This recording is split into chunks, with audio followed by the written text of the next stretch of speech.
హైదరాబాద్లో బయలుదేరి 11 గంటలకు 2 బీర్లు 2 క్వార్టర్లు తీసుకుని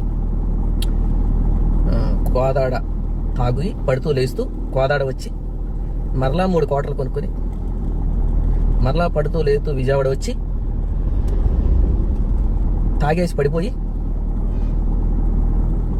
3 గంటలు ఒళ్ళుపాయి లేకుండా సోయి లేకుండా నిద్రపోయి 7 గంటలకి తెంపల్లి గన్నవరం పక్కన 10 కిలోమీటర్ల దూరంలో మీటింగ్, అంటే సువార్త కోటాలు, అంటే యేసుక్రీస్తు నీ బోధ చెప్పవలసిన మా అన్నయ్య మహామేధావి మరలా ఏలూరు ఆ మీటింగ్కి ఎగనం పెట్టి ఏలూరు వైన్ షాప్లో మరలా 2 క్వార్టర్లు కొని 11 గంటల సుమారుగా 40 నిమిషాలకు కొవ్వూరు టోల్ గేట్ దగ్గర కింద పడిపోయి బండి మీద వేసుకుని చచ్చిపోయిన మా అన్నయ్యకి శ్రద్ధాంజలి ఘటిస్తూ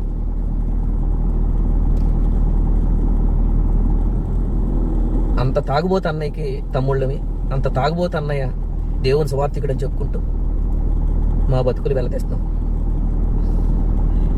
విజయవాడలో అంటే గన్నవరం నియరెస్ట్ తెంపల్లి గ్రామం, గన్నవరానికి 10 కిలోమీటర్లు ఉంటుంది. బహిరంగ సభకు వస్తూ తాగిపోయి విపరీతమైన తాగుడు తాగి ఏమి తినకుండా, యూరిన్కి వెళ్లకుండా, మాస్క్ తీయకుండా, హెల్మెట్ తీయకుండా, మరి దానిలోకి వాటర్ కలుపుకోకుండా, మరి ఎవరికైనా సాధ్యమా? నాకు తెలిసి 2 తెలుగు రాష్ట్రాలలో మరి మా ప్రవీణ్ గారు అన్న, పగడాల ప్రవీణ్ అన్న కంటే తోపు తాగుబోతే ఇక లేడని మనం భావించాలి. చాలా గొప్పవాళ్ళం.